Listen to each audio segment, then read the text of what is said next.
Alright, ladies and gentlemen, hope you guys all had a great weekend. Welcome back to the channel. My name is Jackson. Post daily Houston Rockin' videos on this channel. Appreciate all the love you guys have been showing. I plan on going live relatively soon. Probably, I got a busy day today, but maybe tomorrow or maybe later tonight. But in the next 48 hours, I'll be live. And today we're talking about the Houston Rockets offseason. Real quick, I want to plug my Twitter. It's at Will_Upton.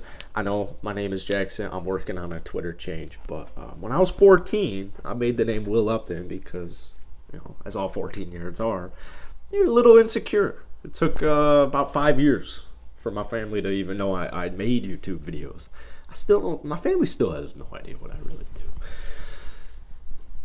This video is way too focused around me, guys. I apologize. Let's get into the Houston Rockets talk. So basically, Bleacher Report dropped an article giving a grade scale for every team in free agency. They gave the Houston Rockets an A, and that's exactly what I would put Houston as. If you guys have been watching my videos the last couple of months, my thoughts heading into free agency are I didn't want to do anything. I really didn't want to do anything. I'm very surprised that they were able to trade away Christian Wood. They were able to get a first-round draft pick for an expiring contract and somebody who just didn't really fit what our roster needed and the future direction of the Rockets. So the fact we were able to squeeze out guys like Boban, Sterling, Trey, Marquise Chris, we'll see who sticks.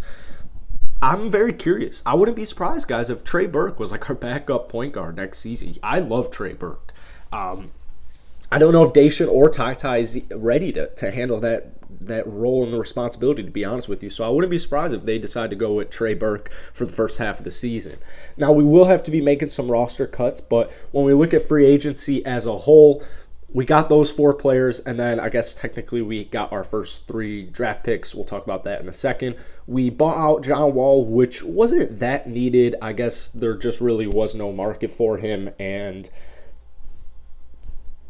this was, the Rockets lose nothing. The Rockets literally lose nothing in this. So after that, you went out and you extended Jae'Sean Tate to a 3-year, $22 million contract. And guys, I guarantee you this, by the time his contract is up, it's going to be looked at one of the best, most steal. I view it almost as like a Christian Wood signing where, bro, we got Tate for 7 years.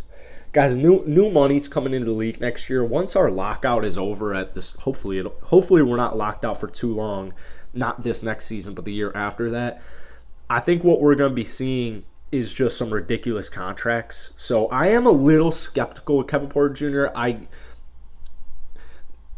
What I mean by that is not Kevin Porter Jr. the player, but I'm very curious to see how Houston Rockets go about him next season, because final year of his contract, we'll see. We'll see, though. I would imagine it'll be a more team-friendly contract, but we'll see what happens. Once again, we'll see what happens. That's next offseason. So when we look at our draft picks, we did a phenomenal job.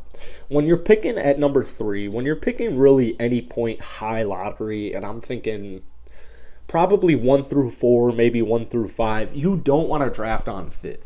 I hate drafting on fit.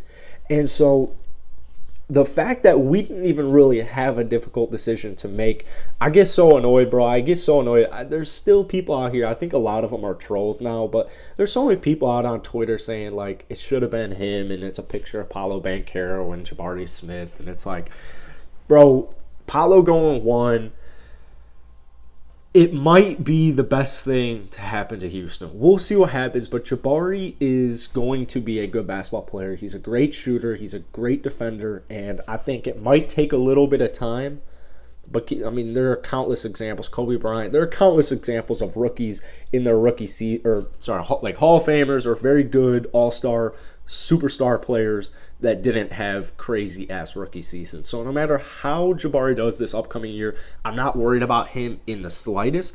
And then Tari Eason, he's looking genuinely like the possible steal of the draft. Getting him at 17, he's a phenomenal defender, and he's a great transitional player, both offensively and defensively. Tari Eason seems like a guy, I know we only saw like 5 summer league games, but he seems like a guy I can rely on. And those are players you want on your roster. Those are players. The Rockets haven't had players like Jabari and Tari Eason just such great two-way players, or the potential's looking like such great two-way players in a couple of seasons. So I am so freaking happy about Jabari and Tari. I mean, I graded all these guys yesterday, but I think I gave Jabari like a B+, Tari like an A minus in their summer league performances. Ty Washington, I've been reading your guys' comments. I can definitely understand some type of concern for, I don't know if he'll be ready to go right out of the gate. I still think, though, Ty, what he does to me is he's a great team basketball player. He's a guy who's looking to facilitate. He's looking to playmate. He's looking to set up his teammates. He's just looking to make the right plays. And in Capillari's system at Kentucky, honestly, the way college basketball even works is your teams just kind of pick the star. And so Ty was more of like a super, like, trying to think of an NBA comparison that I would give him. Not necessarily like a Marcus Smart, but he's just a player I want on my roster. Just like Tariq, just like Jabari. I love the effort and the energy that these guys have. They're workhorses. And the best part is they're having a blast, bro. We're only like a month into these guys getting drafted. They're loving each other. They're all over Twitter tweeting. They're hyping each other up. It just seems like such a great dynamic of the three players we've selected in this year's draft. So as far as Ty next season, I don't know if the backup will be Ty or Daishen Nix, or if it'll be a committee, or if they'll run with Trey Burke. I don't know what the Rockets will decide to do. Training camp, preseason, we still got a long way to go. But all in all, I saw enough from Ty. I think that maybe, and I'm not trying to assume here, but I'm thinking that some of the people who aren't all that like eager about Ty Washington's summer league performance. Like I said, I really don't want to paint this in a negative way, but because it's summer league, bro, they're hard to watch as it is. I don't think people necessarily like if you watch here. Stop talking for 1 second, Brain. If you watch Ty in summer league, like if you watch all the Rockets games, I don't think you're that worried. Is my point. So if you didn't watch Summer League, if you didn't have a chance to watch Summer League, I think Ty made the right plays. The shot wasn't falling, so the percentages weren't great, but I think we got enough. So really, with that being said, I mean, that's kind of our offseason. I'm very curious to see what happens with our 4 new additions. I don't think Sterling Brown lasts on the roster. I would actually kind of love to keep Marquise Chris. I don't know if he necessarily has a fit on our team, but I've been big on Marquise Chris for years now, and I'm just kind of hoping one day he has that breakout season. But we'll see what happens with Chris. We'll see what happens with Sterling Brown. I don't think either of them stay. Boban, people are saying they're keeping Boban because of like player